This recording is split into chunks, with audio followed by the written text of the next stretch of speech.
Don Zimmer, who spent 60 eventful years in baseball, dies at 83. Don Zimmer, the stubby, Popeye-muscled baseball lifer with the unforgettable jowls whose passion for the game endured through more than 60 years as a player, manager, coach and advisor, died on Wednesday in Dunedin, Florida. He was 83. His death was announced by the Tampa Bay Rays, a team he served recently as a senior advisor. Zimmer had surgery April 16 to repair a leaky heart valve, according to the Tampa Tribune.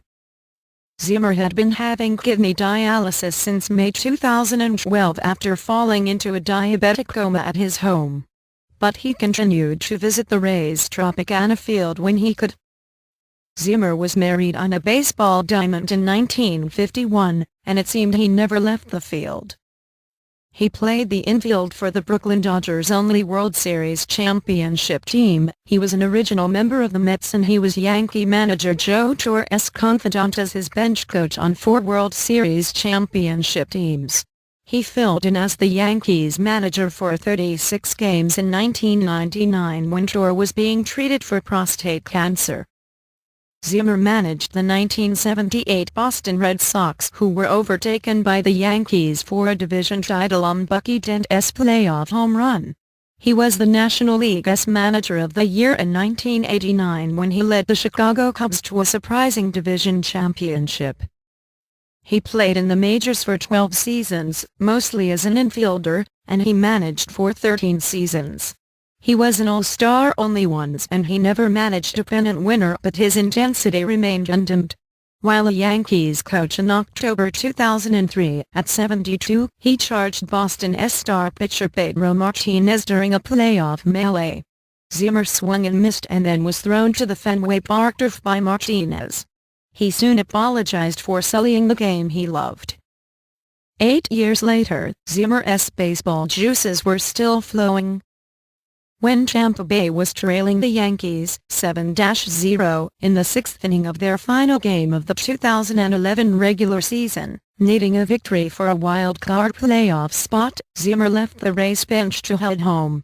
Halfway there, he realized that he had not said goodbye to the players, turned his car around and got back to Tropicana Field in time to see the Rays rally for an 8-7 victory to overtake the Red Sox for a playoff berth.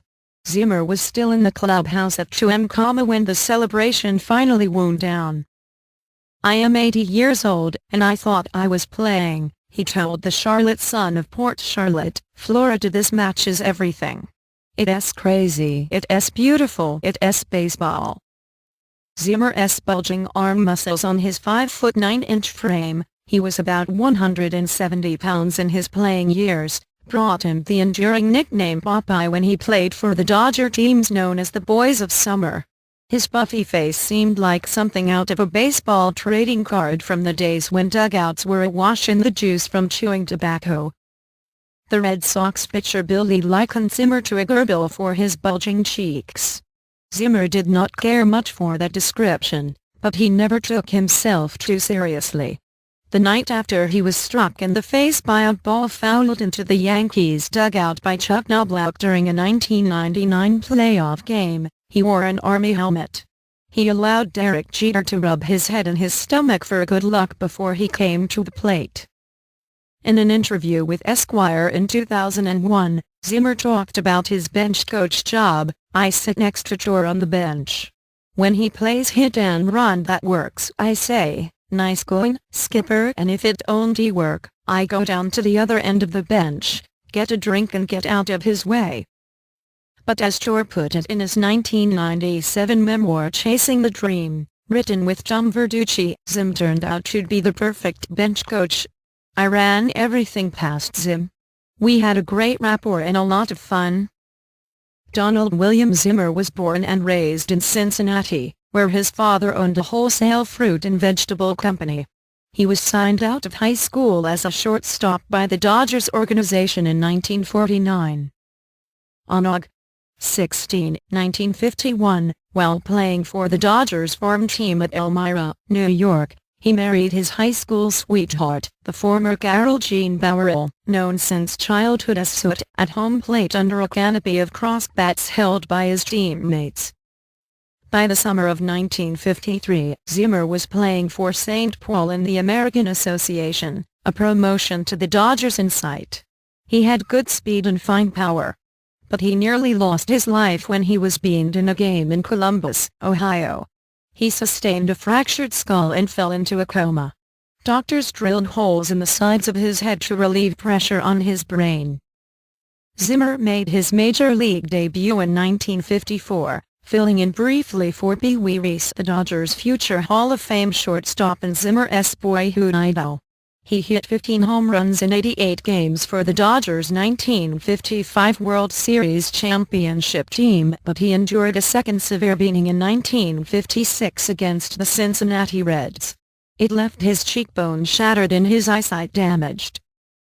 Zimmer remained with the Dodgers through their 1959 World Series championship season in Los Angeles, played 2 seasons for the Cubs, making his lone All-Star appearance in 1961, and then joined the expansion Mets as their third baseman in 1962. He was 0 for 34 at the plate to start the season before being traded to the Reds. He later played for the Dodgers once more and the Washington Senators, and then retired after the 1965 season with a .235 career batting average and 91 homers.